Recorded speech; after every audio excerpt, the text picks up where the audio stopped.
Querido Deus, amado, poderoso Pai, mais uma vez na Tua presença, meu Deus, damos início a essa aula nesta tarde de sábado, te adorando em espírito e em verdade, que possamos, meu Deus, abrir a nossa mente, compreender um pouco mais da Tua palavra, do Teu ensino. Fica conosco, opera milagre, é assim que te pedimos em nome de Jesus. Amém. Então vamos lá, nossa aula agora é tipologia bíblica, caminhando para os 8 livros finais já, né? Né? Isso.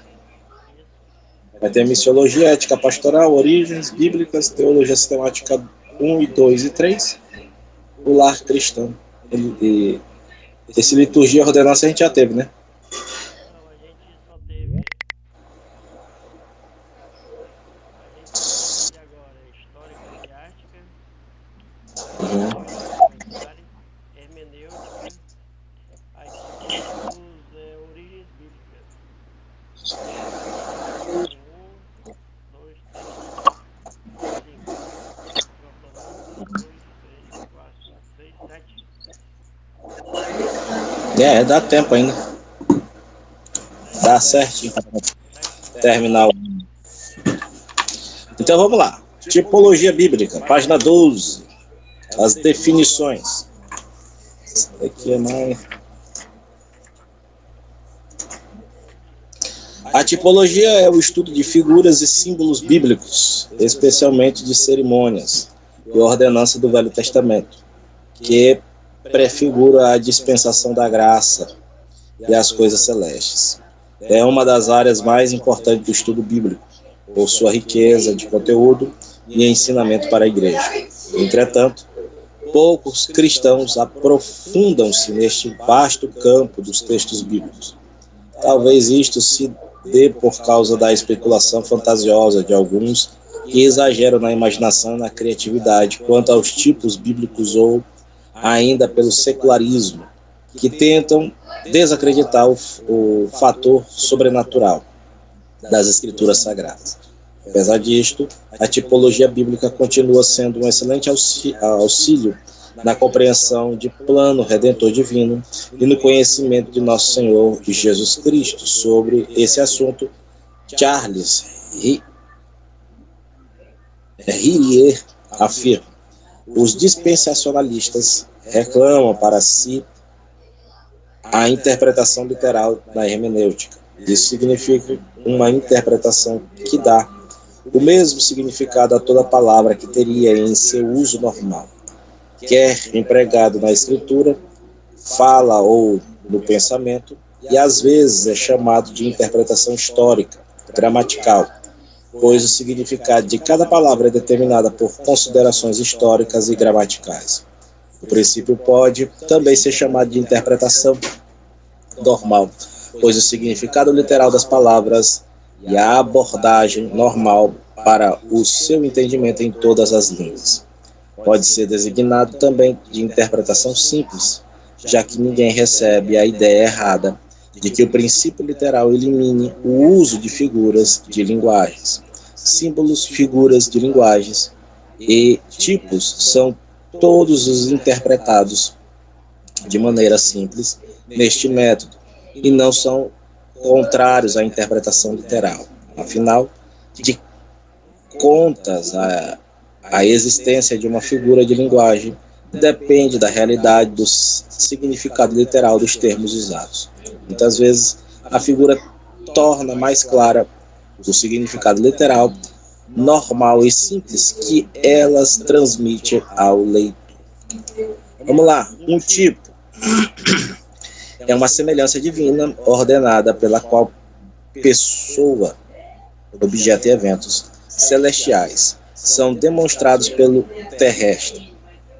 Porém, para que uma coisa constitua tipo de outra, a primeira não só deve ter uma semelhança, e a segunda, mas na sua instituição original, deve ter sido determinado que tivesse esta semelhança.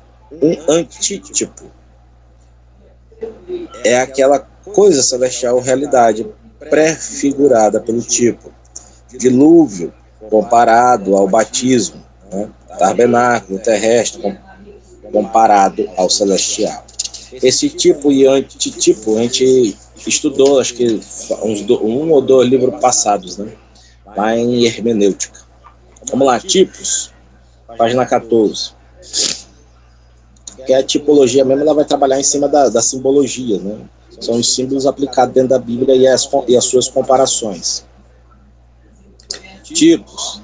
Há três coisas envolvidas no tipo. Primeiro, uma coisa ou objeto material que representa uma coisa de ordem elevada. Esta coisa de ordem elevada representa a que passamos a chamar de antítipo ou realidade. A obra do tipo se expressa pelo termo representar ou prefigurar. Declaração bíblica quanto à natureza de um tipo. Pode ser sombra, modelo, exemplo, sinal, parábola, alegoria, tipo e letra. Prova bíblica de um tipo. Claro, não vão ter por declaração explícita. Por trocar os nomes do tipo e antítipo. Primeiro e segundo Adão, né? O exemplo de Cristo, que Cristo é o segundo Adão. O primeiro Adão caiu, né? O primeiro Adão caiu no pecado, o segundo Adão não caiu.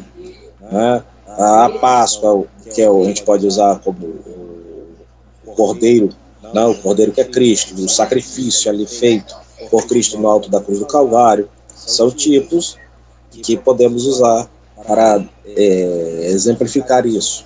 Existem algumas palavras no grego no Novo Testamento utilizadas para fazer referência aos tipos. O termo tipo vem da palavra tipos, que é traduzido como uma figura e aparece em Romanos 5,14 e 1 Coríntios capítulo 10, versos 6 a 11. A palavra cia, né? Traduzida como sombra, que aparece em Colossenses 2,17 e Hebreus 10,1. A palavra upudeigma, traduzida como figura, como em Hebreus 9,23. A palavra parábole, traduzida como parábola ou alegoria, que aparece em Hebreus 9,9. A palavra antítipos, traduzida como figura, aparece em Hebreus 9,24 e 1 Pedro 3,21. Espécies de tipos. Primeiro, pessoas, né? Antes da lei, Adão, Enoque, Melquisedeque, né? São exemplos que a gente pode ter como tipos. Sob a lei, Davi, Moisés, o profeta mediador, né? 2. Coisas ou objetos materiais, coluna de nuvem, de fogo, maná, a rocha, a serpente de metal, a coluna de nuvem protegia o povo do calor, a coluna de fogo protegia o povo do frio à noite, né?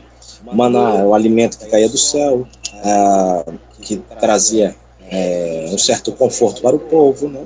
A rocha, que era Cristo, que Moisés bate na rocha, né? Estava nervoso ali por causa do povo.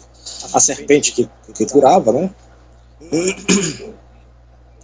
E também serve como um tipo de Cristo. Atos e acontecimentos. A libertação do Egito, a marcha pelo deserto. Né? Tipos perpétuos. Circuncisão, é o tipo da verdadeira circuncisão do coração. Né? O povo circuncidava-se lá no Antigo Testamento. Em Cristo Jesus nós somos circuncidados no coração. Né? O povo é uma espécie de aliança. Um pacto. Em Cristo nós temos esse pacto, essa aliança, por causa do seu sacrifício feito na cruz do Calvário. Nós vamos ter sacrifícios, tipos de Cristo, o perfeito e o eterno sacrifício, ritos e cerimônias, purificações, abolições, tipos da purificação. Né? Nós vamos ter tipos históricos, pessoais, quando certos personagens do Velho Testamento têm alguma semelhança com a pessoa de Jesus Cristo ou ilustram alguma revelação da doutrina do Evangelho. Coletivos, aplicação do acontecimento da vida de um povo ou de uma coletividade, a igreja, aqui no mundo, ou como na sinalização para o mundo de proceder dos crentes. Alguns objetos animais do Antigo Testamento são inseridos nesta classe, porque só possui significado tipológico quando inseridos no evento que envolve a coletividade de Israel, como por exemplo a rocha de Horebe, que não é um tipo por ser uma rocha, mas pela situação que foi criada o povo. Nós temos os tipos rituais, quando os detalhes da lei mosaica prefiguram o ensino do Novo Testamento. Aqui estão inseridos os rituais e festas do povo judeu e os aspectos relacionados ao tabernáculo e sacerdócio. Os antítipos.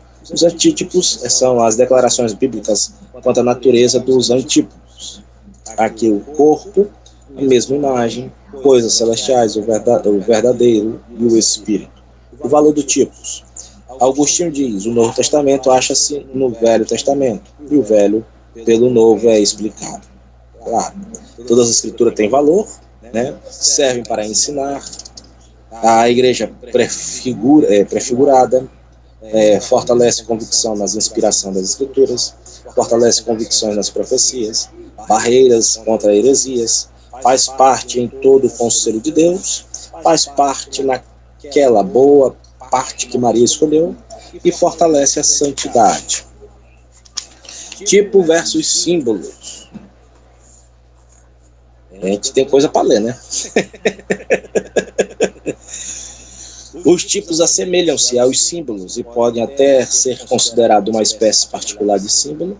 Entretanto, duas características os diferem. Primeiro, os símbolos servem de sinais de algo que representa, sem necessariamente ser semelhantes em qualquer respeito.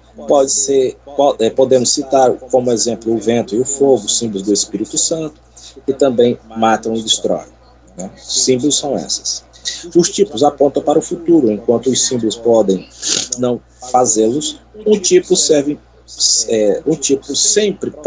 precede historicamente o seu antítipo, ao passo que um símbolo pode proceder, coexistir ou vir depois daquilo que ele simboliza.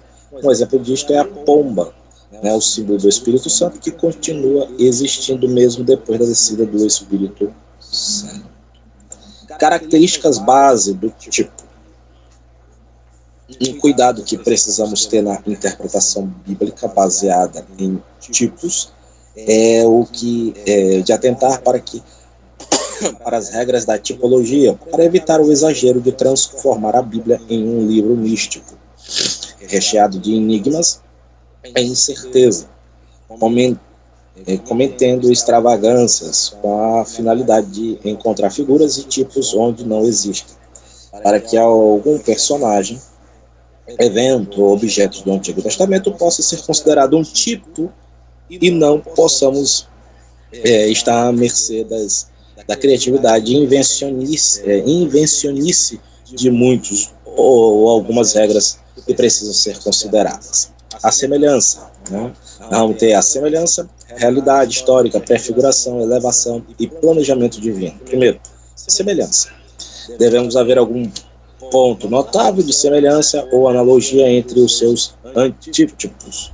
O tipo precisa ser profético, né?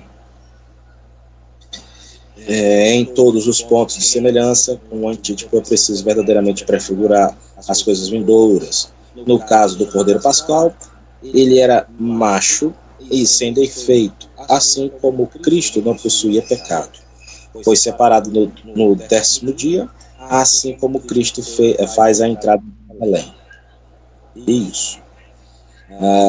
Era sacrificado no 14º dia à tarde, como também Cristo foi, e assim por diante. Ou seja, é necessária uma correspondência relevante entre o tipo e o antítipo. É o que Sidney chama de analogia significativa. Ele cita David. Tipologia implica uma verdadeira correspondência e não está interessada em paralelos de detalhes, mas somente na concordância de princípios e estruturas fundamentais. Amém. E deve haver uma correspondência na história e na teologia, ou o paralelo será trivial e sem valor para o entendimento da Bíblia. Nós vamos ter a realidade histórica. Os tipos não são imaginários, mas fatos reais e pessoas que existiram de fato.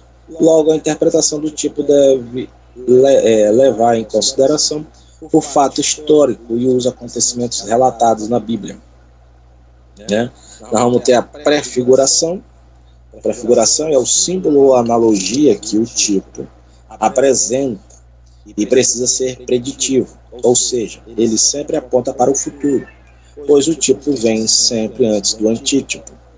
Sendo o tipo um elemento profético, esta correspondência com o antítipo precisa indicar uma prefiguração, algo que aponta para frente, para o futuro. Né? Isso a gente vê muito em Apocalipse. Né? Não significa que os personagens do Antigo Testamento tivessem consciência sobre esse fato, ou que os israelitas soubessem que as festas, sacrifícios e rituais que praticavam fossem algum tipo de profecia. Quando, porém, observamos a correspondência tipológica, percebemos as características preditivas do tipo. Nós vamos ter a elevação, página 23, e ela vai nos dizer, sendo o tipo uma representação, o antítipo lhe é superior, na revelação entre o tipo e o antítipo ocorre uma elevação, uma intensificação. O sacerdócio de Cristo é superior ao de Melquisedeque, sempre, tudo que é relacionado a Cristo é sempre superior. O sacerdócio de Cristo é superior ao de Melquisedeque, o reinado de Cristo é superior ao de Davi, o sacrifício de Cristo é superior aos sacrifícios realizados no tabernáculo. E vejamos uma comparação com o Cordeiro da Páscoa. O Cordeiro foi sacrificado em lugar do primogênito de cada casa, provendo assim a salvação da morte para a casa na qual o seu sangue foi aspergido. Pegaram o Cordeiro e sacrificaram, pegaram o seu sangue e passaram no umbral da casa. O Cordeiro, então, entretanto, não se ofereceu para este sacrifício, nem entendia a razão por que estava sendo sacrificado. O sacrifício de Jesus, porém, foi voluntário, pois ele mesmo afirmou, dou a minha vida para tornar a tomá-la. Ninguém a tira de mim, mas eu de mim mesmo a dou. O sacrifício do Cordeiro foi suficiente apenas para aquele momento. Em outras ocasiões, nas quais se fazia necessário um sacrifício, outro Cordeiro teve que dar a sua vida. O sacrifício de Cristo, entretanto, foi definitivo, provendo salvação para sempre. O escritor aos Hebreus afirma que ele efetuou uma eterna redenção. Então veja que o sacrifício de Cristo é sempre superior aos os demais. Então ele era sem mácula, sem pecado, puro, né? E foi sacrificado pelas nossas vidas. Outro também que a gente pode usar é que ele é o segundo Adão. Ele passa a ser de filho unigênito para ser filho primogênito. E todo aquele que nele crê, né, também passa a ser irmão dele, né, e recebendo o Eterno como Pai e, claro, o Espírito Santo sobre as nossas vidas. Continuando. Se eu der uma tossida aqui, não fica chateado comigo não, tá? Hoje eu tô igual ao outro, só a capa da gaita. O irmão Nilo chegou, ele viu lá como é que tava a igreja. Só Deus na causa. Essas 2 semanas é prova. Vamos lá. O próprio Jesus demonstrou a relação de progressão entre o tipo e o antítipo, quando declarou a respeito de si mesmo. E eis aqui, e está quem é maior do que Jonas. Eis aqui, e está quem é maior do que Salomão. 24. O divino. Isso.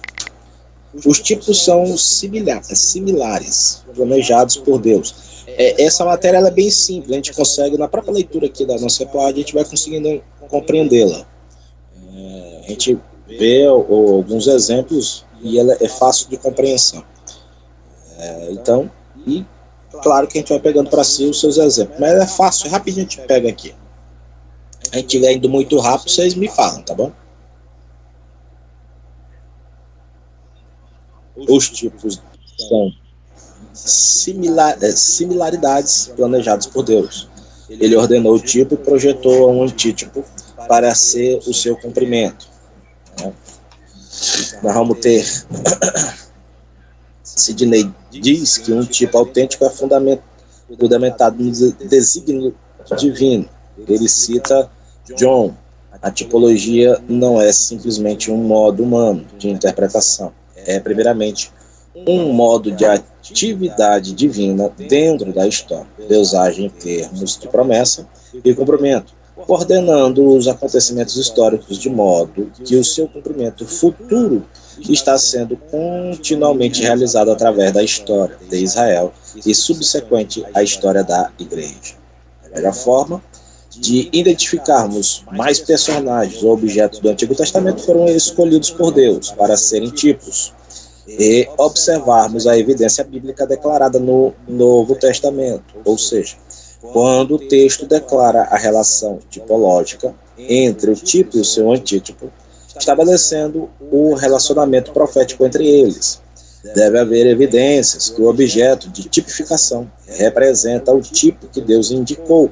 Há certa discordância entre os estudiosos acerca de quão explícita deve ser a declaração divina. Um ponto de vista moderado que conta com o apoio da maioria dos estudiosos do assunto, e diz que para a semelhança ser tipo deve haver uma evidência de afirmação divina e da correspondência entre o tipo e o antítipo, embora tal afirmação não precise ser fortemente declarada. São necessários um ou mais pontos de afinidade entre o tipo e o antítipo, à luz do texto bíblico. O Cordeiro Pascal é declarado claramente um tipo pelo apóstolo Paulo, porque Cristo, nossa Páscoa, foi sacrificado por nós. Sempre que tipo e o antítipo, ou seja, figura e cumprimento, necessitem ser pré-ordenados como parte de um mesmo plano divino. Eles não podem ser escolhidos pelos homens. Assim, entendemos que a autoridade dos tipos é uma aplicação e provém da Bíblia e foram determinados por Deus. Essa é uma comparação como foi feito o sacrifício na Páscoa, e a Páscoa de passagem, libertação, né? Lá do Egito, também em Cristo Jesus nós temos uma Páscoa, só que a nossa libertação é dos pecados, né? Perdoar nossos pecados e que ele levou sobre si na cruz do Calvário. Vamos lá. Deixa eu só ler aqui rapidinho para vocês terem a noção do antítipo. Fica meio aqui no dicionário para a gente ter o que é, né? O significado. É uma figura utilizada como representação de uma outra figura. Ela vai usar o exemplo da crucificação, é um antítipo do sofrimento de Cristo. Uma definição é da classe gramatical substantivo masculino né? E que tem outras, né, outras informações sobre a palavra. Claro, né, possui 8 letras, possui vogais e possui consoantes. Isso é simples, mas a aplicação mesmo é que é uma figura utilizada para a representação de uma outra figura. Vamos lá. Razões para estudar os tipos. O vizinho aqui deu um grito. Está rolando futebolzinho, né? Isso é hora de fazer live, rapaz. Final da Champions League. Vamos lá, mas estamos aqui, né? Firme e forte. O troféu tá em outro lugar, né? Que é, Pretinho? Tu vai lá já? Vamos lá. Deus.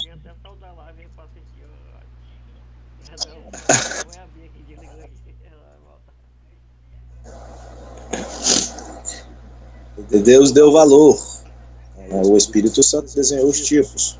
Compare o tabernáculo, o véu o véu tipo de Cristo, o Espírito Santo significando com isto que o caminho do santo lugar não se tem manifestado enquanto subsiste o primeiro tabernáculo, a transfiguração de Cristo, o assunto foi Calvário, a crucificação e as perdas não foram quebradas, assim cumprido o tipo da Páscoa. Né? E Jesus falou dos tipos aos dois discípulos. No Apocalipse, Jesus é visto como antítipo, o cordeiro e o leão. Falam de Jesus, o tabernáculo, as festas, né? O templo, as ofertas, as vestimentas dos sacerdotes, etc. Os escritores do Novo Testamento referem-se a eles. São escrituras, a oferta movida, Cristo, as primícias. Só pelos tipos se entendem certos trechos do Novo Testamento. Vejamos, Hebreus, sombra, sangue, o tabernáculo, sacrifícios, festas. Atos, o discurso de Pedro, a restauração de todas as coisas. João, o cordeiro, o tabernáculo, traduzido a palavra grega, eskenessen, né? É isso mesmo? Ao templo, a serpente de metal, o poço de Jacó, o maná, a rocha, a luz do mundo, o bom pastor, o grão de trigo, o lavatório, a verdadeira videira, né? E a videira que saiu do Egito, para comparar. O Evangelho de João comparado ao tabernáculo, né? O pátio do tabernáculo, últimas palavras aos de fora, no fim do capítulo 12. As primeiras coisas encontradas são o altar e o cordeiro, preparando os discípulos para o serviço no tabernáculo, o uso do lavatório, com eles no tabernáculo, o Espírito Santo, a oração, o incenso sobre o altar de ouro, e Jesus, o sumo sacerdote, a sós no santo dos santos. Até aqui tudo bem? Quanto tá o jogo? Aí que alguém tava aí, eu queria pegar na live, né? Quanto é que tá o jogo aí e tal. Eu não saí pra ver não, pastor. O Guto tá mentindo.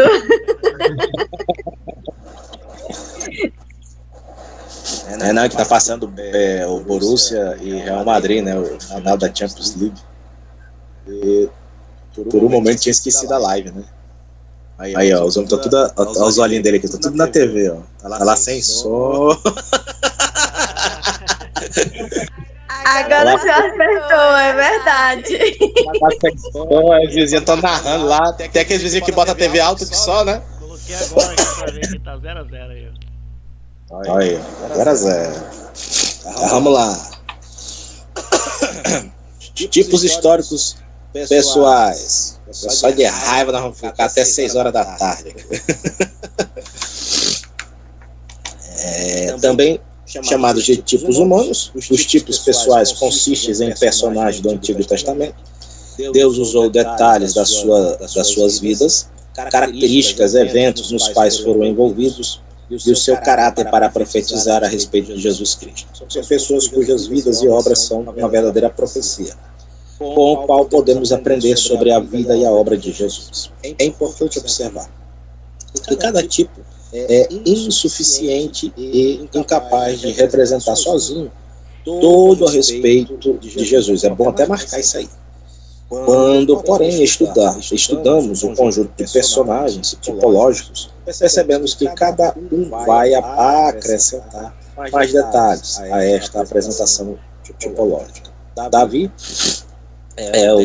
destaca o reino, Melquisedeque, o sacerdócio, Isaac, né, é o sacrifício, o filho e o noivo, Moisés, o líder e libertador, José, a humilhação, a exaltação, e assim por diante. Nós vamos usar aquilo que esses homens de Deus têm de exemplos, né, de qualidades, e também se equiparando com as qualidades de Cristo, sendo como exemplo. Né? A impressão minha, o irmão Nildo saiu da live, fechou só a câmera lá. Né? Moisés, por exemplo. Moisés ocupa um lugar destacado entre os personagens do Antigo Testamento. Não apenas por ter sido o libertador, o legislador de Israel, mas também pelo relacionamento tipológico com Cristo. São muitas as semelhanças encontradas em Jesus e Moisés, tanto na vida quanto na obra de ambos. Além disso, a Bíblia declara haver uma relação profética muito explícita entre eles. Moisés declarou que Deus levantaria no futuro um profeta também judeu, cuja vida seria semelhante à sua.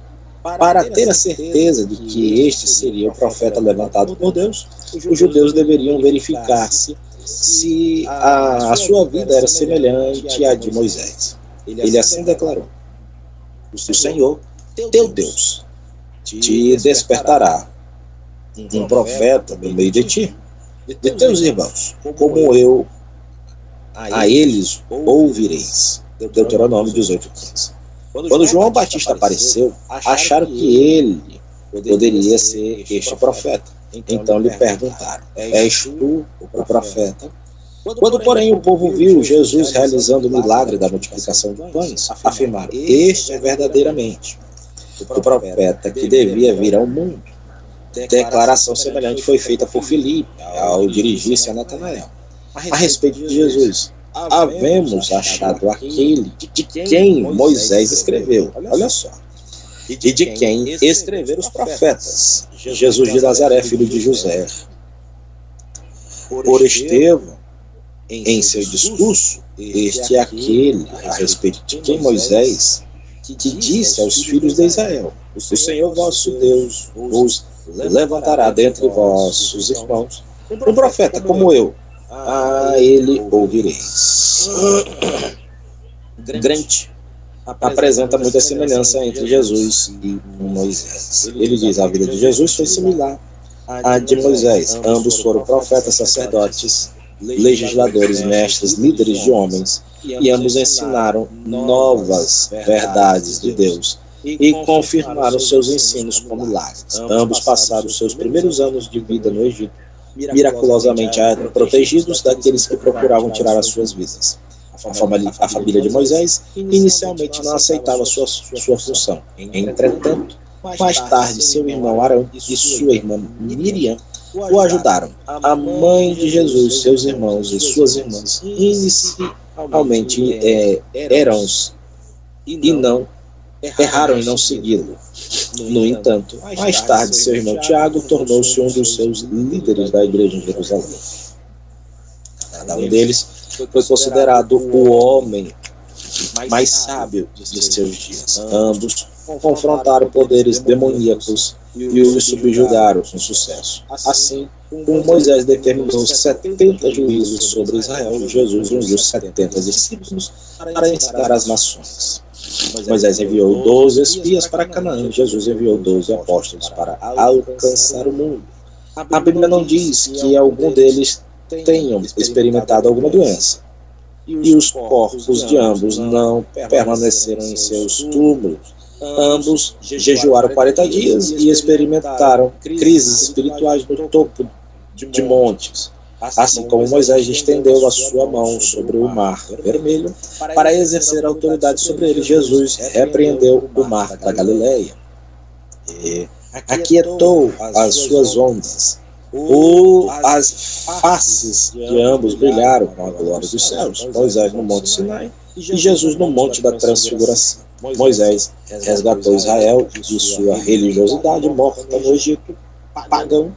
Jesus resgatou Israel da letra morta e da tradição da lei. Moisés e Jesus curaram leprosos e provaram a sua autoridade através de milagres, os quais fizeram diante de muitos. Assim como Moisés teve vitória sobre o grande inimigo de Israel, os amalequitas, com os seus braços levantados, Jesus teve vitória sobre os nossos grandes inimigos, o pecado e a morte. Ao levantar os seus braços na cruz, Jesus, né? Moisés levantou a serpente de bronze no deserto a fim de curar as pessoas. E Jesus foi levantado na cruz para curar dos pecados a todos aqueles que creem. O povo foi ingrato e se rebelou contra a liderança de ambos. As gerações que se rebelaram contra eles morreram por falta de fé.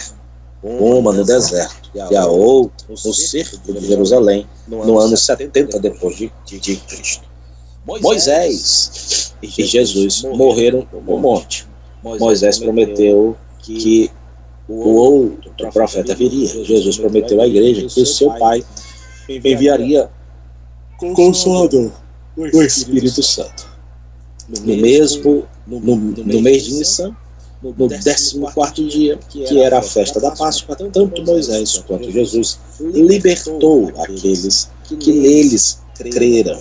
No 70º dia da festa das primícias, Moisés trouxe a ressurreição para os filhos de Israel, quando passaram pelo Mar Vermelho.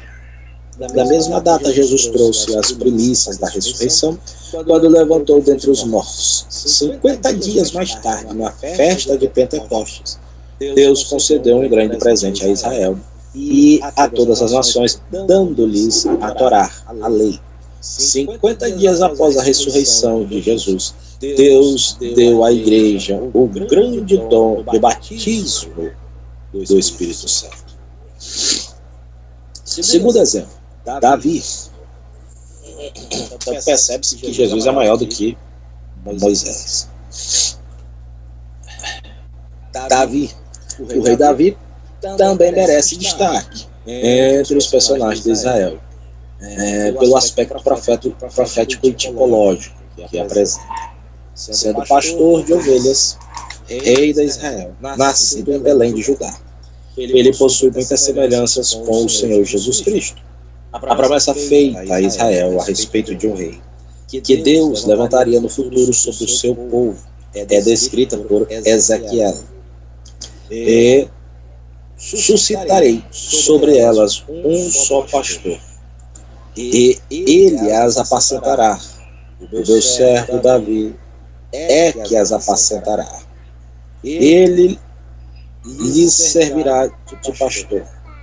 E eu, o Senhor, lhe serei por Deus. E o meu servo Davi será príncipe no meio delas. Eu, o Senhor, o diz. É ratificada na fala do anjo Gabriel a Maria, falando a respeito de Jesus. E o Senhor Deus lhe dará o trono de Davi, seu pai. A respeito das características tipológicas de Davi, afirma Groningen. Ele diz: Israel recebeu um rei segundo o coração de Deus, que provou ser um governante compassivo, um administrador efetivo, um líder destemido contra os inimigos de Yahvé e de seu povo. Além disto, repetidas vezes, o julgamento de Deus foi executado. Esses julgamentos foram antecipações do julgamento que veio sobre Israel no exílio, na dispersão, e do julgamento final que virá sobre todo e quaisquer pessoas descrentes e desobedientes de todas as terras e nações. Finalmente, esse período prepara a cena para o reino messiânico, típico de Davi. O leão de Judá, o governador prometido, que haveria de ter o cetro de realeza, da semente de Abraão e da linha de Sem. Ele foi o homem que seria mais semelhante ao Adão real, como Deus os criou, do que qualquer outra pessoa, exceto o seu antítipo de Jesus Cristo. Apesar de ter cometido falhas, Davi é escolhido por Deus para ser um tipo de seu filho, Jesus Cristo. Davi não era perfeito, mas tinha um coração voltado para Deus e soube reconhecer suas falhas e pedir perdão por elas. Sobre esta característica de Davi, é importante verificar o que afirma Kevin.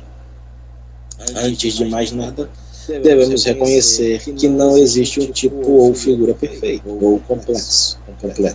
A natureza das pessoas usadas por Deus como tipos eram marcados por imperfeições e fraquezas. Deus teve que usar o que era imperfeito para simbolizar o seu filho até que este viesse. Isso pode ser visto claramente na vida de pessoas como Moisés, o profeta Arão, o sumo sacerdote e outros juízes, profetas, sacerdotes e reis. Todos tiveram suas vidas marcadas por fraqueza moral, imperfeição e enfermidade, mas Deus usou-os para tipificar e prefigurar os aspectos do ministério de seu filho unigênito. Isto também vale para o rei Davi. Davi, embora marcado pela imperfeição e pelas fraquezas de sua natureza pecaminosa, é usado pelo Senhor para simbolizar o Messias, o verdadeiro Filho de Deus. Terceiro exemplo, Melquisedeque. Então, percebe-se mais uma vez que Davi foi um grande rei, Jesus é maior do que ele. Como Davi apacentou as ovelhas de seu pai, apacentou Israel todo, também o Senhor Jesus Cristo, ele mesmo, bate no peito e diz: eu sou o sumo pastor, o supremo pastor, que apacenta as ovelhas, que cuido das ovelhas. E é interessante o que ele diz, as ovelhas conhecem a minha voz. Melquisedeque. Agora vocês estão olhando bastante a TV, não, né? Pode falar. Tá 0-0 ainda, Nil, tá? A irmã Ana Patrícia tá com uma dúvida aí, pastor. Cadê? Não tem dúvida Vamos, nenhuma. Tu quer me pegar, né, Guto? Tô de olho. Tô ouvindo. Não tô igual tu, não. Um de olho no nosso professor e o outro na televisão, tá? Sabe até do placar já? Parabéns aí, Ana Patrícia. É isso aí, aluno exemplar aí.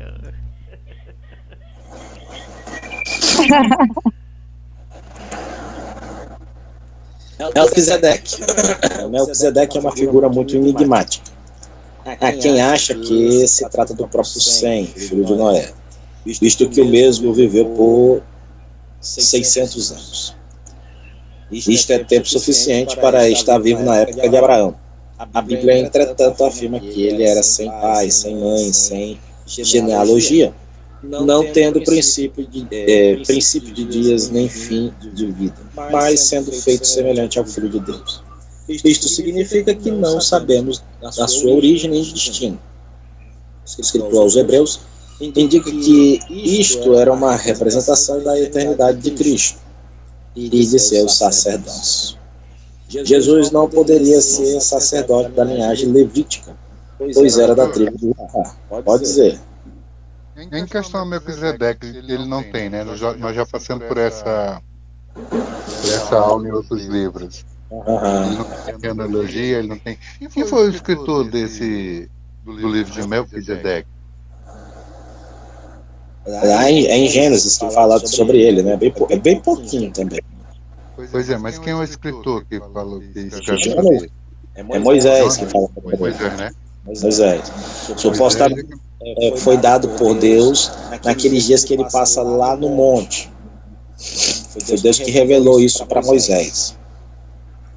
Como era muita informação, Moisés foi escrevendo para guardar, para não perder, né? A história ficar registrada, né? É aquela aula lá nos primórdios que a gente teve, que o povo guardava, né? A história era oral e a outra história também era escrita, para não se perder o conhecimento, né? Para não ser adulterada, né? Aquela boa e velha transmissão, daquela brincadeira do telefone sem fio, né? Quando a gente ia propagando um para outro, o final saberia da história totalmente tortuosa, né?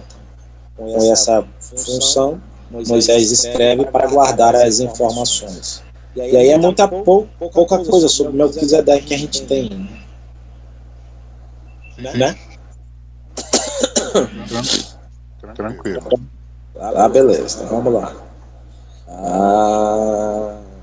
Assim sendo, seu sacerdócio era representado pelo Melquisedeque, rei e sacerdote de uma linhagem superior à de Levi, visto que Abraão, a ascendente de Levi, o reconhece como superior.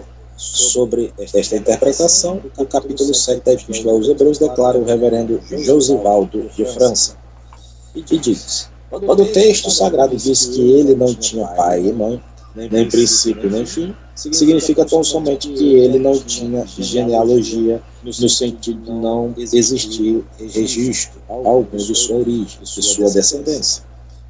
Se porventura teve filhos, ou de sua morte, o próprio Deus determinou que fosse assim, para que Melquisedeque simbolizasse o sacerdócio perfeito de Cristo. Pastor, Ou, aqui também, ó, ele está dizendo aqui que Abraão teve Melquisedeque como superior a ele, né? sim, Mas na Bíblia a gente não vê isso. vamos lá. Abraão vendo essa superioridade dele. Vamos lá. Não, vamos lá ver no capítulo 7 de Hebreus. Tem que falar. A Bíblia não falou, nós também vamos lá. Vamos reclamar agora lá na Record.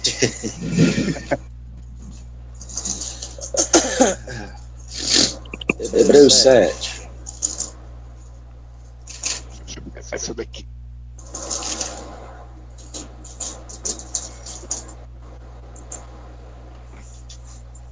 Diz assim: porque este Melquisedeque era rei de Salém, e sacerdote do Deus Altíssimo, e que saiu ao encontro de Abraão, quando ele regressava da matança dos reis e o abençoou. A quem também Abraão deu dízimo de tudo, e primeiramente por interpretação, rei de justiça, e depois também rei de Salém, que é rei de paz, sem pai, sem mãe, sem genealogia, não tendo princípio de dia nem fim de vida, mas sendo feito semelhante ao Filho de Deus, permanece sacerdote para sempre. Lá na passagem, quando Abraão sai de como é o nome da cidade onde Ló foi pego? Sodoma, né? Ele sai e vai de encontro aos bandidos que tinham levado Ló. Lá ele pega esses bandidos, mata os bandidos e tal, e pega as coisas de volta. Pega Ló, né, a família dele, traz de volta e todos os seus bens. Ele, se eu não me engano, 400 homens que era de Abraão. Na volta, quando ele vem, esse Melquisedeque vai ao encontro dele. Não é Abraão que vai ao encontro de Melquisedeque. Melquisedeque vai ao encontro dele. E Melquisedeque oferece água e pão a Abraão, né? Sim. Então o que Abraão faz? Como ele recebeu esse agrado de Melquisedeque, aí Abraão dá uma parte dos espojos que ele tinha pegado, não dele, de Abraão. Dos espojos que ele pegou do povo que tinha roubado lá da cidade. Entendeu? Sim. Então, você vai ver na narração ali da história que em nenhum momento Abraão vai pôr Melquisedeque acima dele. Entendeu? Eles fazem uma base de troca ali, porque Abraão cede pão e água para ele, foi bom com ele. Entendeu? Aí ele dá uma parte dos espojos que ele tinha pego quando derrotou aquele pessoal que levaram o sobrinho dele. É mesmo, hein? Olha, sendo aqui fica bem claro, sendo feito semelhante ao Filho de Deus. Isso aí é em Hebreus, né? Em Hebreus. Já fica bem claro. Essa parte de Hebreus. Aí a gente não. Que é problemática. A gente não Alguns afirmam que é o próprio da escola de Paulo, outros dizem que é Paulo, outros não dá nome. Pois é, porque a história, a real mesmo do acontecido lá em Gênesis, lá atrás, lá é isso aí que eu narrei para o senhor agora. Entendeu? Aí eles já pegaram o que aconteceu lá. Entendeu? Sim, eles pegaram lá, claro, a história lá. Vamos lá então, em Gênesis. Tá aqui. Gênesis 14. Ló é levado a cativo. Isso. E tornou a trazer toda a fazenda, tornou a trazer também a Ló, seu irmão e a sua fazenda. Também as mulheres e o povo. O rei de Sodoma saiu-lhes ao encontro, depois que voltou de ferir Kedor Laomer e os reis que estavam com ele, no vale de Savé, que é o vale do rei. E Melquisedeque, rei de Salém, trouxe pão e vinho, né? Pão e vinho, e este era sacerdote do Deus Altíssimo. E abençoou e disse: Bendito seja Abraão, do Deus Altíssimo, possuidor dos céus e da terra. Bendito seja o Deus Altíssimo que entregou os teus inimigos nas tuas mãos e deu-lhe dízimo de tudo. O rei de Sodoma disse a Abraão: Dai-me a minhas almas e fazem tomar para ti. Abraão disse, porém disse ao rei de Sodoma: Levantei minha mão ao Senhor, o Deus Altíssimo, possuidor dos céus e da terra, e juro que desde um fio até a correia de um sapato não tomarei coisa alguma de tudo que é teu, para que não digas: eu enriqueci a Abrão, salvo tão somente que os jovens comeram e a parte que toca aos varões que comigo foram Ané, Escol e Manre, estes que tomem a sua parte. Mas só o fato aqui já tem simboliza já uma ceia, né? Que é o sacrifício de Cristo. Aí quando ele chega diante desse rei, esse rei que ele está falando aí é o rei de Sodoma, né? E o rei de Sodoma pega, fica alegre ali porque ele trouxe todo mundo de volta, o esposo. Aí falou que o que ele quisesse ele daria. Ele disse que não queria nada dele. Ele, não quero nada teu não. Pega aí, é teu, fica para ti. Eu só quero o meu povo e o que eles pegaram. Ele dá só uma parte do que foi gasto. É tipo eu pegar um carro e ir lá em Jaci, Paraná, aí eu dizer, não, só quero só o da gasolina mesmo. Mas tu acha que Melquisedeque não é maior do que o Levi? Que é Abraão? Não, a Bíblia não narra, né? Ele está falando sobre a questão daqui do tipo, é que Melquisedeque é maior do que Levi. E é comparado dá um tipo de Cristo. Lá, dando exemplificando para Abraão, né? Por causa da ceia, pão e vinho, que é um simbolismo aqui já. Sim. É isso que está sendo falado. Aqui, ó, pode ver. Lá em Gênesis. Pão e vinho, ele era sacerdote do Deus Altíssimo. E abençoou e disse: Bendito seja Abrão, do Deus Altíssimo, possuidor dos céus e da terra. E bendito seja o Deus Altíssimo que entregou os teus inimigos. Eu vou sair da live aqui rapidinho, só para atender o irmão. Foi igual, é? Ah, bom, vai lá.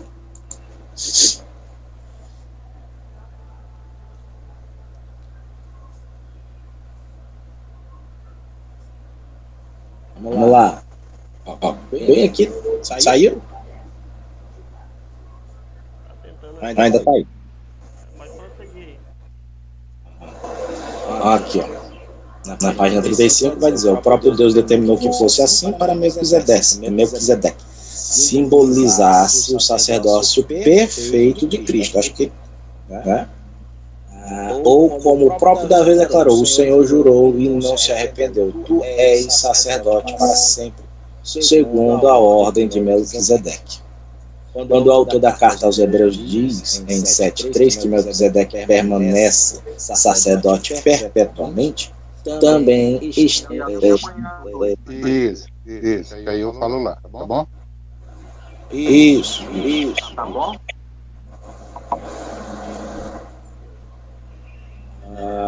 Cadê? Tá aqui. Melquisedeque. Voltei, irmão. Isso.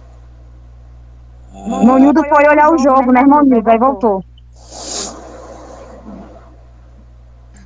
Fui fazer uma venda aqui rapidinho. E o Guto tá com o olho aqui na aula, outro Guto lá no outro olho lá na televisão. Pensa que eu não tô vendo, tá, Guto? Vigia. Não, tá desligado agora.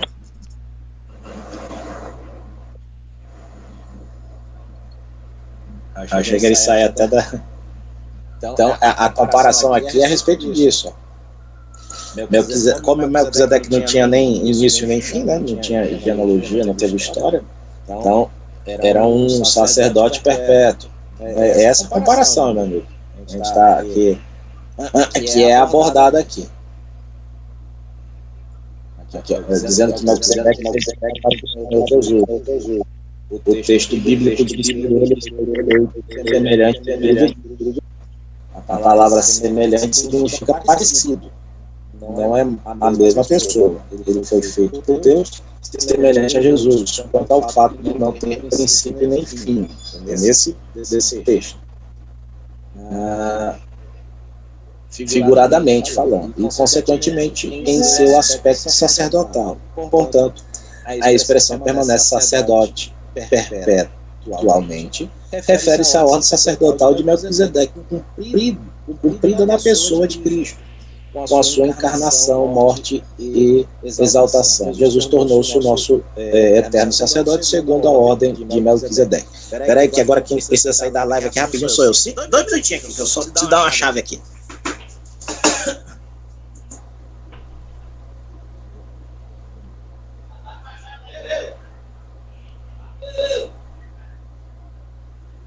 Terminou o jogo aí, Nildo? Não era jogo não que eu tava assistindo. Eu tava assistindo era um filme. Aí, quando começou a live, eu acabei dormindo no filme, né? Aí eu acordei e já era 3h10. Graças a Deus. Cadê minha caneta? Já voltei. Quanto tá o jogo? Vamos lá. Por não existe registro da origem da origem do fim da vida de Melquisedeque, seu sacerdote é tipo como um superior ou ao sacerdote levítico, como foi de Jesus Cristo. E aí ele conta aqui Hebreus 7, de 4-9, 4-19.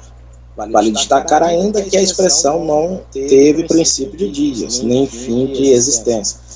Também aponta para a natureza divina de pessoas de Cristo, como Deus eterno. Jesus não teve princípio e não terá fim. Joel Leitão de Melo apresenta algumas semelhanças entre Melquisedeque e Cristo. Que vai dizer, Abraão reconheceu que Melquisedeque era sacerdote de Deus, deu-lhe o dízimo e foi abençoado por ele. Abraão, sendo pai do povo judeu, foi abençoado por aquele a cuja ordem Jesus pertence. A exposição de Hebreus 7 é para provar que Jesus Cristo é superior ao sumo sacerdote, Arão, tanto que antes de Arão aparece aquele tipo de Jesus. É mencionado Melquisedeque sem pai, sem mãe, sem genealogia, e os judeus davam a grande valor à genealogia.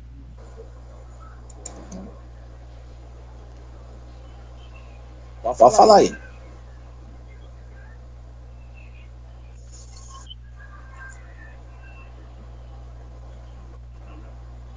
É 16h30 aí, pastor? Pode. Não tem problema não. Tranquilo.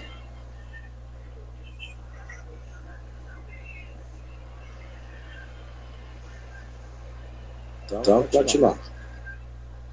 É mencionado Melquisedeque sem pai, sem mãe, sem genealogia.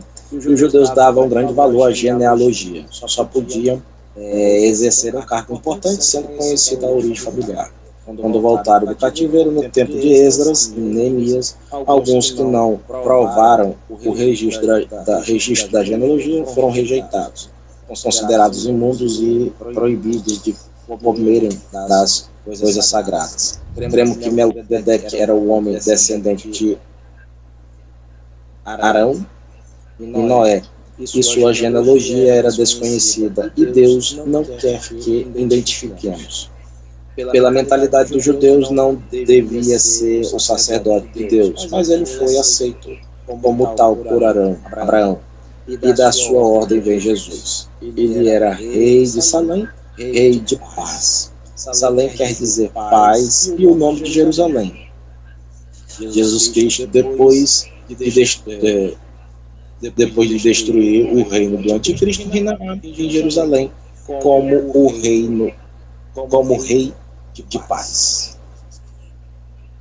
José, mais um exemplo.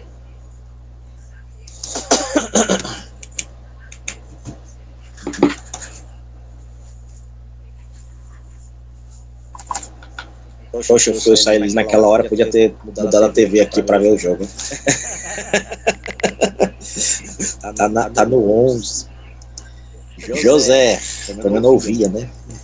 Há certa polêmica envolvendo a pessoa de José, como sendo um tipo de Cristo. Ele apresenta muitas semelhanças com a pessoa de Cristo. Sua vida apresenta muita similaridade com o ministério de Cristo.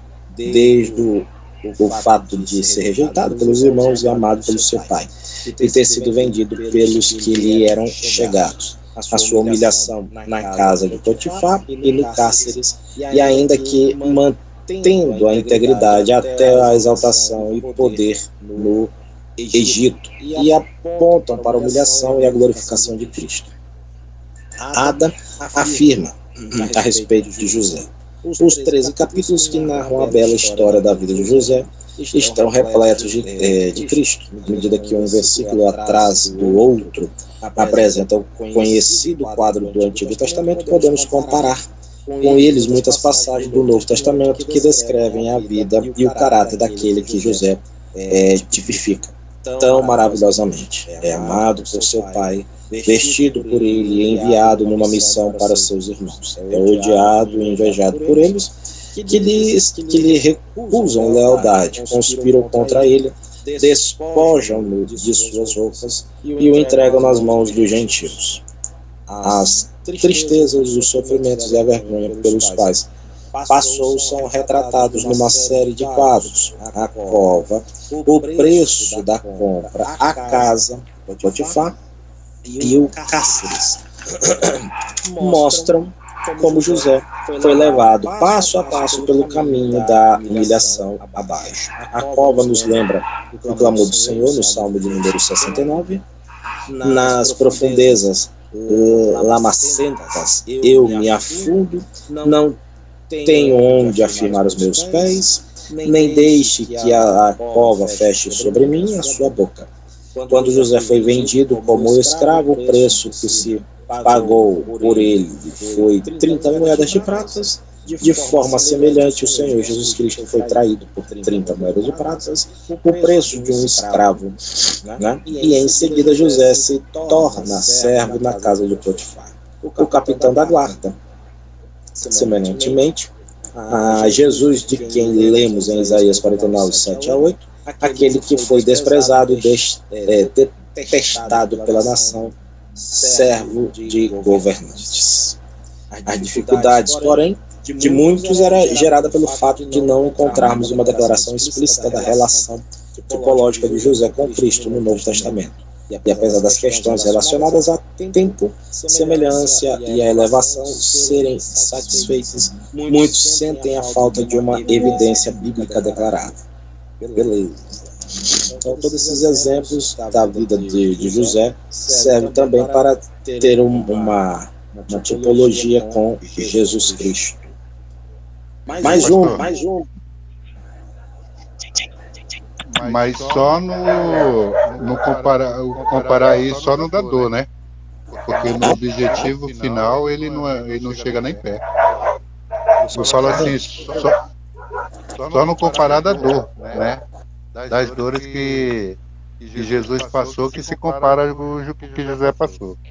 Porque no objetivo mesmo, se você for pegar, Deus usou José, né, para fazer o povo cativo. Sim. E já Jesus, ele é usado, eu vou botar em forma de usado por Deus, para salvar a alma das pessoas. Entendeu? Então, o objetivo final, tanto José como Jesus, totalmente diferente. Sim. Um exemplo, é uma tipologia. A gente só vê nos traços dos homens do Antigo Testamento que apontam para Cristo, né? Isaac. Isaac possui características semelhantes a José no tocante, a tipologia. Muitas semelhanças e pouca evidência. Isaac era filho de Abraão, chamado por Deus de único filho. E apesar da existência de Ismael, o fato de ter uma noiva, a qual foi preparada e trazida de uma terra distante, pode falar. Pastor, mas Abraão ele teve uns 7 filhos, né? Foi antes de Isaac ou o Nildo até balançou a cabeça ali, né? Como é que é essa? O filho da promessa a gente só sabe de um, né? Filho da promessa que foi prometido a Abraão, né? Os outros não é filho não, né? Da promessa, né? Falando daquilo que é prometido por Deus, né? Pai, não usufrui. Depois tu corta essa parte aqui, o Guto. A próxima revista que eles forem fazer lá, pastor, pede para eles chamarem a gente para ajudar eles. Tem umas coisas. Depois tu corta. É complicado, tem umas coisas aqui que a gente fica assim meio assustado, né? Mas deixa quieto. Fazer o quê, né? Vamos lá. O fato de ter uma noiva, a qual foi preparada, trazida de uma terra distante por um enviado de seu pai, já aponta para a relação entre Cristo e a igreja. O evento mais significativo, porém, no aspecto tipológico, é a que ocorreu no Monte Moriá, quando, a pedido de Deus, Abraão o coloca em um altar com a finalidade de oferecer um sacrifício. Mas é esse exemplo aqui que a gente aponta para Cristo, né? A respeito da relação profética deste evento, escreveu o reverendo José Maurício Passos Nepomuceno. Algumas características de Isaac revelam seu caráter messiânico. Messiânico com o tipo de Cristo. A mais forte de todas essas características foi a submissão de Isaac ao seu pai, como pode ser percebida na passagem de Gênesis 22. Abraão tomou a lenha para o holocausto e a colocou sobre Isaac, seu filho. Ele carregava o fogo e o cutelo, e assim caminhavam ambos juntos.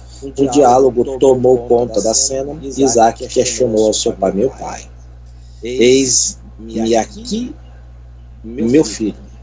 Eis o fogo e a lenha, mas onde está o cordeiro para o holocausto? Naquele momento podemos imaginar as muitas coisas que se passavam na mente de Abraão. Como se cumprirá a promessa desse jeito? Como farei o que Deus me pediu? Tenho de continuar, pois Deus mandou. Quem sabe uma daquelas orações que ninguém ouve, somente Deus que ouve os corações. Meu Deus, estou sofrendo, né, com isso tudo. A resposta de Abraão a Isaac foi simplesmente: Deus proverá para si, meu filho, o cordeiro para o holocausto.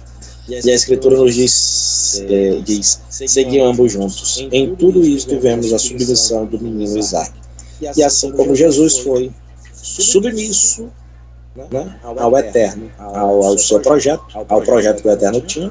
Isaac não se negou a obedecer ao seu pai, mesmo com o risco à sua própria vida. Foi nesse contexto que Deus reafirmou a aliança com Abraão e com as suas descendências. E assim manteve viva a descendência e esmagaria a cabeça da serpente. Jesus, o Senhor, humilde e submisso à vontade do Pai, e haveria de entregar-se voluntariamente para ser ferido em lugar de muitos homens e mulheres como nós. E seremos para sempre gratos por sua submissão. A exemplo de José, considerar Isaac como um tipo de Cristo, para alguns apresenta uma dificuldade pela ausência de uma declaração mais explícita no Novo Testamento. Né? Deveria ter falado, né? Não foi dito claramente.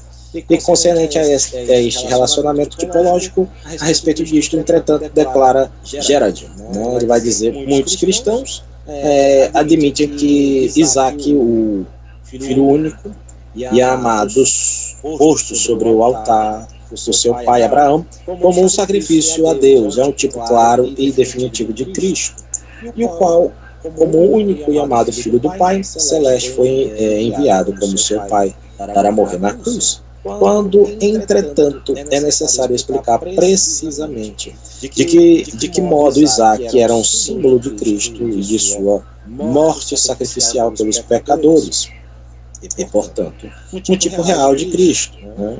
Na cruz e na assistência.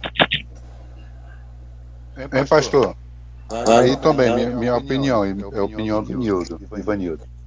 Também não dá para se comparar, né? Um sacrifício com o outro. Por quê? O sacrifício de Isaac, que ia ser o sacrifício de Isaac, foi porque Abraão já estava se esquecendo de Deus. Ele estava tão alegre, tão feliz, com tudo dando certo na vida dele, né? Que ele estava começando a se esquecer de Deus. Né? A alegria, a nossa vida estando em paz, estando tudo de bom para nossas vidas, acontece isso. Né? Você acaba se esquecendo de Deus. E Deus usa Isaac justamente para isso. Né? Para fazer com que Abraão voltasse para ele. Entendeu? Tanto é que Deus só vai interferir no último momento, porque tinha a promessa em cima de Isaac, mas no último, quando ele realmente provou que ele obedecia a Deus. Quer dizer, a coisa que ele mais amava ali no momento era o seu filho. Aí Deus quer saber agora, será que ele me ama mais do que ama o seu filho? Então Deus foi até a última consequência. Entendeu? Então não dá para comparar também um sacrifício de Isaac com o sacrifício de Cristo. Amém? Será? Porque o de Cristo, no caso, Cristo se entregou por nós, né? Ele se entrega, entendeu? E Isaac não, ia ser entregue por Abraão, pelo pai dele. Sim. Sim, claro, amém. O sacrifício de Abraão e Isaac, nesse pensamento, é lógico, né? Deus pede. E ele foi fazer de livre, espontânea vontade, né? Acreditando que Deus faria um milagre, como fez, né? É nesse lado que encaixa um pouco a tipologia, né? Como Cristo se doou por completo, né? Sendo sacrificado, melhor dizendo, para fins dos nossos pecados e nos dar o perdão, é nessa lógica comparar, né, o sacrifício de Isaac com o sacrifício de Cristo.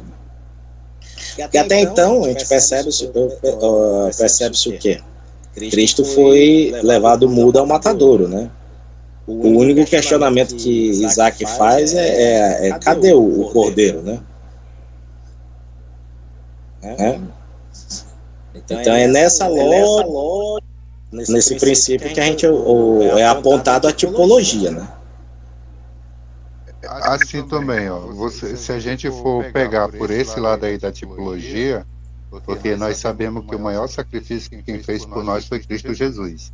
Sim. Nós vamos saber, nós estamos cansos de falar para os nossos ouvintes do dia a dia, entendeu? Tanto na rua como em casa para os nossos filhos, que o maior sacrifício é Cristo Jesus. Ninguém conseguiria fazer um sacrifício desse por nós. E se eu for pela tipologia, aí agora eu tenho que Josué poderia fazer por mim, Isaac poderia fazer por mim. Eu ia ter outros, quer dizer, Jesus já não é o primeiro.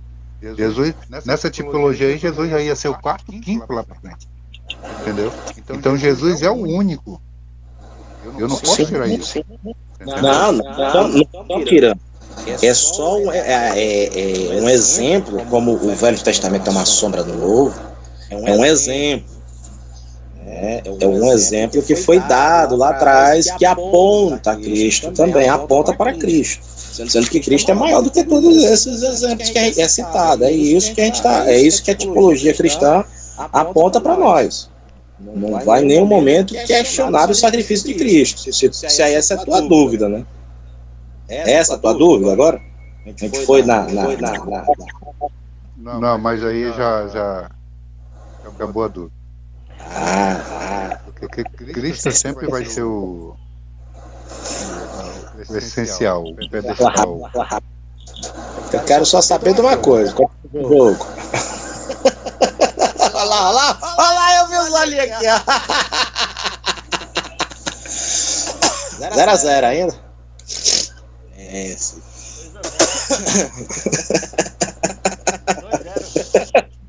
Olha o foco na aula, olha o foco. Vamos lá. 2-0, Ah, 2-0. 2-0 ainda? Que pena, né? Um pra cada lado.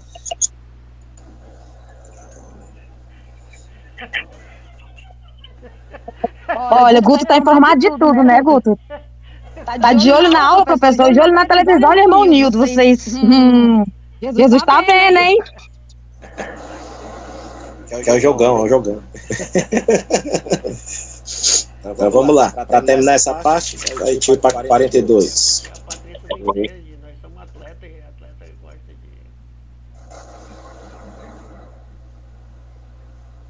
de. Oi?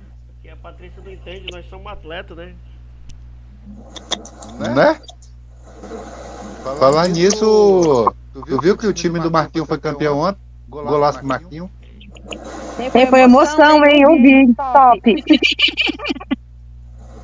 Olha aí, ó. Aí, viu como ela acompanha? Eu tava lá. Fui pra lá. Eu acompanho luta de boxe, acompanho tudo, a gente tem que saber um pouco. Verdade, né? Principalmente as mulheres da Eu nossa sou igreja. flamenguista, tá? Antes que me pergunte. As varoas da nossa igreja, pastor, tá tudo acompanhando o boxe, ó.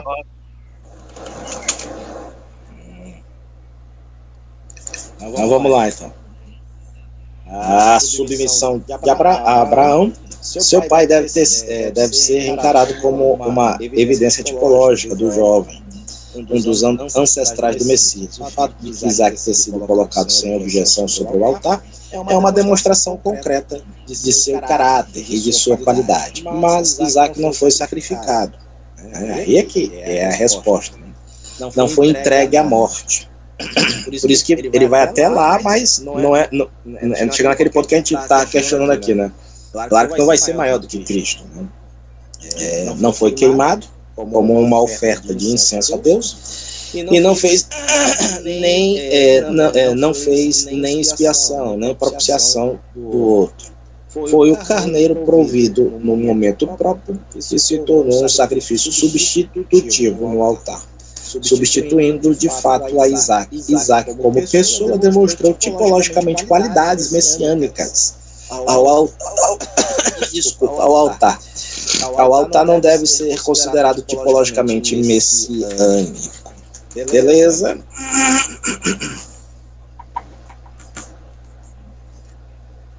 Vamos lá. Queres continuar ainda? Que já está dando 4h20. Dá o fechamento, como é que é? Acho que vai dar o fechamento aí, que essa parte aqui é grande, né? Aí eu gravo essa parte aqui nessa semana que entra, envio para vocês, para correr legal, né? Ok? Os homens estão falando bastante na live que os homens Amém, estão meus irmãos. Eu vou dar uma saidinha agora, tá bom? Foi muito boa a aula, professor. Mesmo sem um livro, acompanhei. Muito quis me pegar no pulo, não pegou. Ana Márcia, Hein, Ana Guto? Márcia. Eu tava falando até agora, né? Cobrar mais os alunos da EPOAD, por quê? Lá na fantasia, quando chama os alunos da EPOAD, vai um monte. E na aula só tem 5, né? Tipo, lá na frente dos outros, eu sou aluna, eu estudo, isso e aquilo. E na hora da aula, que o professor tira tempo para ensinar a gente, só tem 3, 5 alunos, né? Não vai ser cobrado, mas é individual de cada um, né? Cada um tem sua responsabilidade, né? A gente chama e tal, tira falta, É verdade. aí cada um Não, mas assim que eu digo, né? Que lá no culto vai todo mundo lá pra frente, vai um monte. É bonito de ver, nossa, quantos alunos, né? Mas na realidade, o sacrifício individual é mais importante. é o quê? O sacrifício de cada um é importante, né? Aí Deus tá vendo, né? Exatamente, Deus tá vendo. Mas, gente, paz do Senhor, fique com Deus. Tô saindo porque eu tenho que terminar umas coisas aqui em casa, tá bom? Foi muito boa a aula. Paz do Senhor a todos e até. Até.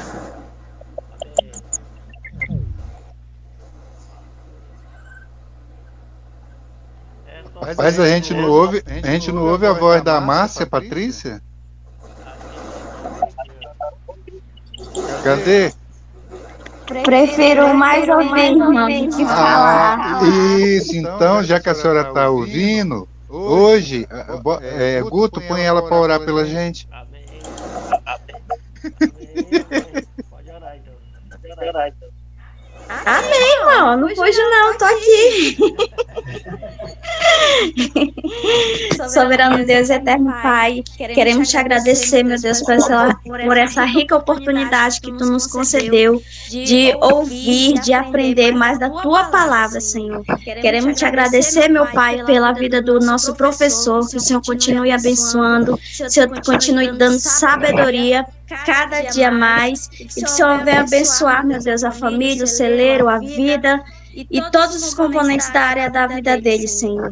Te apresento, meu Deus, os nossos irmãos que estão assistindo, aprendendo mais da tua palavra. Que o Senhor continue nos abençoando, continue nos edificando, continue nos dando condições e continue nos firmando cada dia mais na tua presença e na tua palavra, Senhor. E te pedimos, Pai, que o Senhor nos dê um sábado, um final de tarde abençoada, que o Senhor venha, meu Deus, estar conosco a cada momento das nossas vidas. Te agradecemos por essa oportunidade, em nome de Jesus. Amém.